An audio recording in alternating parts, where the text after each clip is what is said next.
Hey everyone, I basically want to come and do another short video showing you all exactly what I displayed to my class, the Punnett square. Before I get into that, it needs to be first understood that the oldest individual to ever be found on the face of the earth was a woman given the name of Lucy, who was African. She was found in South Africa. This literally ended all arguments that anyone on the face of the earth did not come from African people. That means that African people are the father and the mother of the entire universe. Now, the Punnett square. This is what a Punnett square is. This is what we use in science to display genes and genotype. This right here is 5 groups of people, the 5 groups of people of color. You have the black, who is the African, the brown, who is considered the Middle Eastern, the red, who is considered the Native American or the Latin. You have the yellow, who is considered the Asian, and the white, who is considered the European, just to keep it simple. Now, these 2 big X's display the African, because we are genetically dominant. Anyone that doesn't understand that black people are genetically dominant is a person that has first been miseducated on themselves. We've been taught to think that we're inferior, but the science behind it is all black people are genetically dominant. Now, the 2 small X's are white people, recessive. White people are a recessive gene. That means that when they have children with a black man or a black woman, all of the children will have the recessive allele masked by the dominant allele. So when you look at Thandie Newton from Norbit, she has a British father and a Nigerian mother, but she still displays blackness because blackness is dominant. When you look at Barack Obama, who has a Kenyan father and a white mother, he will still be black because black is the masker of his white.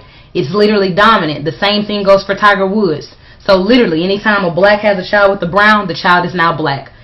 Black has a child with the red, the child is black. Yellow, white, the exact same thing. This is where racism comes in. White people are literally 16 to 18% of the entire world population, making them the minority. The thing about whiteness is it's a recessive gene. So you literally have to have 2 white parents in order to be white. So when Dylann Roof says you're raping our women, what does he mean by that? He means that anytime a white woman has a child with a black man, those children are not white anymore, because in order to clarify as white, you have to be 100% white. Well, to the people that are already the minority, it is extremely important to hold on to the genetics that they already have, because their genetics are already recessive.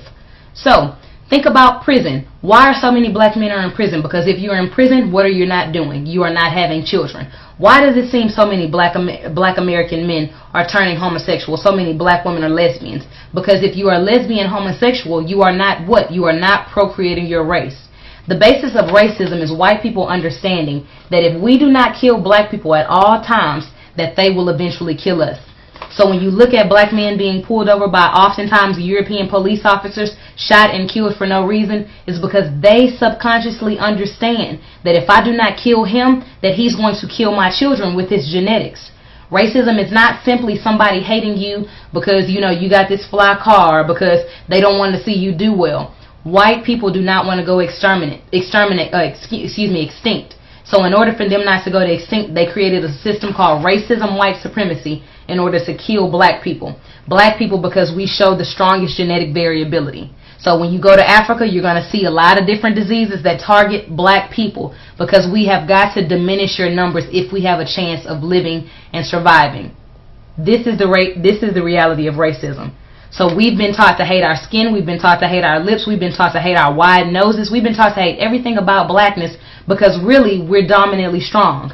Think about Venus and Serena Williams dominating in tennis. Think about Tiger Woods dominating in golf. Think about all of the amazing, basketball players that have played in the NBA, amazing NFL players. The majority of those individuals, if not always, are people of African descent, are black people. That's not coincidental, because we are genetically strong. We are genetically stronger than any individual on the entire face of the earth, and the European knows that. So if he wants to live for the next 200 years and have blue-eyed, blonde-haired children, then that means unfortunately he has to kill us. Understand, overstand, wake up, love being black. Bye.